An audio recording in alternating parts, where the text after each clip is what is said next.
Hi guys, how's it going? Thank you for being here and watching the videos on my little channel about recovery and life and managing it all. So I'm sharing today because I'm experiencing some weird anxiety and I don't really have a lot of solutions like, hey, if you're having weird anxiety, here's how to fix it. But I think sometimes it's helpful, for me anyways, to know that I'm not alone in my weird feelings. And I'm sharing some things that are at least helping, because I think that's part of it.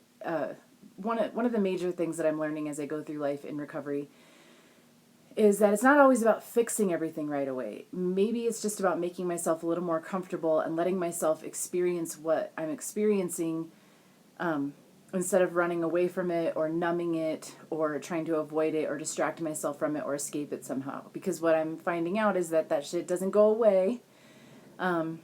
And usually the stuff that I use to distract or numb myself ends up causing more problems. So whether it was heroin or alcohol or less harmful, more socially acceptable really, but I found to be equally as not equally as harmful, still harmful and detrimental, is sugar and overeating and things like that.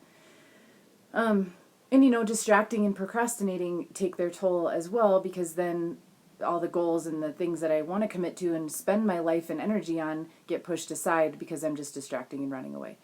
So, weird anxiety. What I'm talking about, like, I know anxiety, and sometimes it makes sense. Like, if I have a full schedule and I'm just trying to get from meeting to meeting, one to-do list task to another, that makes sense why I might be a little anxious, as I'm, like, struggling to be on time and fulfill my obligations and all the overwhelm of dealing with different things. Like, a full schedule to me makes sense why you might feel anxious and overwhelmed, especially when you're looking at it at the beginning of the day and you're like, how the fuck am I supposed to do all this and eat and stay sane in between all my appointments?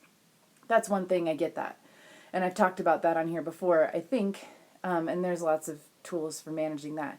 But I'm feeling this anxiety that's weird because things are going well and I'm seeing stuff in the world that should be encouraging or uplifting, and instead somehow it's triggering me, and there's this like freaked out part of me that's using it to feel inadequate or less than or not good enough, or like, how am I going to plug in? So as I've shared before, I have come to a realization that I needed to get rid of a lot of stuff that was on my plate that I heaped on there thinking it was stuff that was good for me to do, or it was something I was involved in, I was invested in, and then I discovered as time passed that it was no longer a fit, and I needed to really pare down my schedule to the essentials, the things that brought me joy, that uplifted me, that moved me in the direction of my dreams and all that, which came down to basically four things, which was my spiritual path,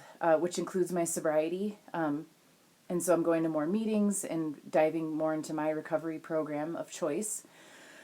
And then myself is up there, of, really putting my money where my mouth is as far as self-care goes, and, honoring myself and giving myself the space to do the things that I want to do and that I need to do to maintain my equilibrium and take care of my mental health and, be out in nature more and giving myself permission to do those things, like make art and be outside and ride my bike and read books. And those aren't just like something that I only get to squeeze into a schedule that's full of stuff for other people, but like really honoring myself and making that stuff come first. And I do that not because I'm a selfish brat, although I still struggle with that, but because I truly believe that when my cup is full, it overflows to make the world a better place. And I think we all should be more selfish in that healing, nurturing kind of way. So I've cleared my plate to allow more time for those kind of things that make me feel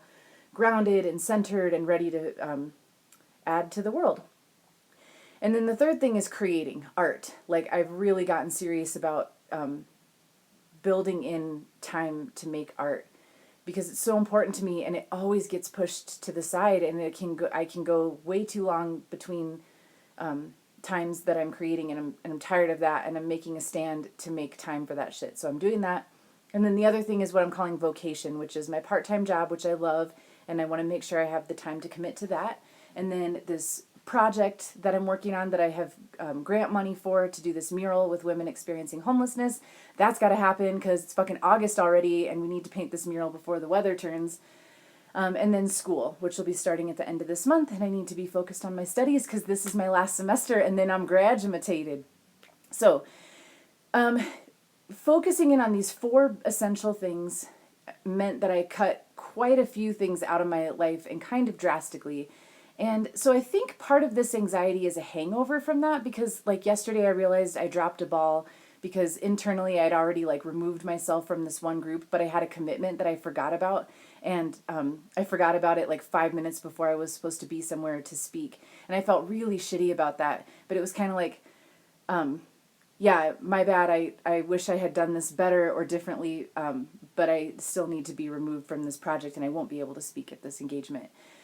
And then, you know, I think some, not alarm bells, but my mentor messaged me and was like, we need to talk so I can be mentorly. And I have this feeling, I think, that comes from childhood and the shit that I've been through that is like, I'm in trouble. And I hate that feeling. And so I think that's kind of swirled in there with this weird anxiety where it's like, oh my God, am I in trouble? Like, because we live in a culture that we don't have a lot of role models, I don't think, for like creating your schedule around the things that fulfill you and bring you joy. We're very much told to kind of like do what other people expect of you first and put other people first and put all these agendas before your own that don't make you happy, but you should do them because they pay the rent or they make other people happy or whatever.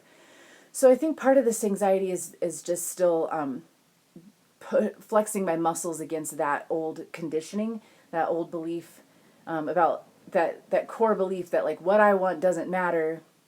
I should be doing something else. I should be sacrificing. I don't deserve to be happy. I don't deserve to be taking all this time off. Like, yeah, so I think there's some of that.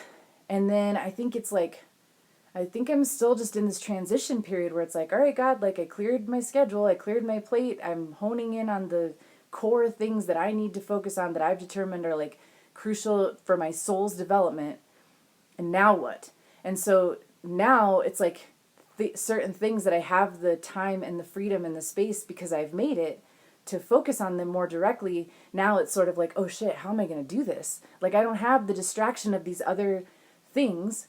And specifically what came up for me today was this mural project. And I'm feeling very overwhelmed at my capability as a muralist because that's new to me. And I see, you know, Denver is exploding with murals and fantastic art out there. And I'm just feeling that inadequacy of like being the new kid at school or that small fish in a gigantic pond and feeling like, look, I'm getting teary-eyed. You can hear the emotion around this. Because I'm fucking scared and I don't have artist friends right now and I don't have people that can help me. But that's also not true. Like I do have a good group of resources and people that care about me, and maybe they're not muralists, but they're folks that I can be like, I'm scared, and can help me through that. And the muralists that I have met in the city have been great, so I know I'm just holding myself back. It's not like I'm trying to get into this scene and people are like, fuck you. The few that I've met have been incredibly supportive and kind, and I remember this one guy who was like, there's a lot of walls, like there's room for all of us, and I just thought that was so sweet, because it's been my experience in some art communities where it can be kind of cutthroat or like closed down. But I also think we see what we look for, right? So now I'm more generous and more positive, and so I think I'm starting to find those more generous and positive people. But damn it if I don't still have that scared little girl inside of me that's just like, I don't want to do this because it's too big and it's too scary and it's too new and I'm going to fuck it up and I don't know how to fucking do this. So yeah, that's where I'm at and that's my anxiety. And I'll tell you what I am doing is I'm not drinking about it. I'm not using about it. I'm sharing about it with y'all. So if you have any tips, please share, because we'll all help each other through this kind of stuff.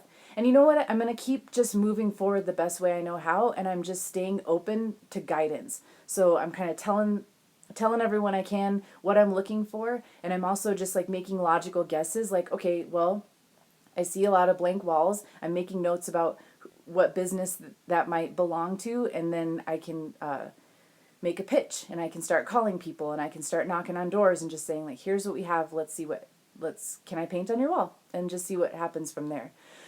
So fear is a motherfucker, and maybe that's what's at the bottom of this. Maybe this isn't weird anxiety. Maybe I'm just straight up scared and just overwhelmed and dealing with just those old tapes of I'm not good enough.